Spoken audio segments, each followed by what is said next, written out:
Radisson Blu hotel drugs కేసులో పోలీసులు విచారణ వేగవంతం చేశారు. తవ్విన కొద్దీ ఈ కేసులో సంచలనాలు బయటకు వస్తున్నాయి. ఎఫ్ఐఆర్లో కీలక విషయాలు వెలుగు చూశాయి. 2 అమ్మాయిలతో పాటు మొత్తం 9 మందిపై పోలీసులు కేసు నమోదు చేశారు.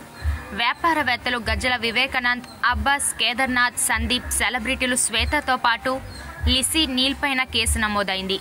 డ్రగ్స్ తీసుకున్న నిర్భయ్తో పాటు రఘుచరణ్ పైన పోలీసులు కేసు నమోదు చేశారు.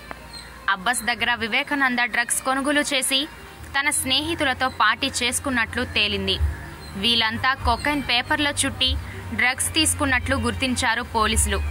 వీళ్ళందరికీ డ్రగ్స్ టెస్ట్లో పాజిటివ్గా వచ్చింది. ఇక ఆ రోజు పార్టీలో మరికొంతమంది ఉన్నట్లు పోలీసులు గుర్తించారు. ఈ కేసులో ఉన్న వాళ్ళంతా వీఐపీలు కావడమే ఒక హైలైట్ అయితే, ఈ కేసులో నమోదైన 9 మంది కూడా టాలీవుడ్ హీరో అల్లు అర్జున్కు ఫ్రెండ్స్ కావడం మరో హైలైట్. కొందరు ఫ్రెండ్స్ కాగా మరికొందరు అంతకు మించి బినామీలు అని పేరున్న వాళ్ళు కొందరైతే బిజినెస్ పార్ట్నర్లు మరికొందరు. దీంతో ఇప్పుడు ఈ డ్రగ్స్ కేసులో బన్నీ కూడా చిక్కుకునే అవకాశాలు కనిపిస్తున్నాయి. డ్రగ్స్ కేసులో పోలీసులకు చిక్కిన కేదర్ అలియాస్ సెలంగశెట్టి కేదార్నాథ్ బన్నీకి చాలా ఆప్తుడు. ఇతను హైదరాబాద్లోని చాలా పబ్బుల్లో పార్ట్నర్గా ఉన్నారు.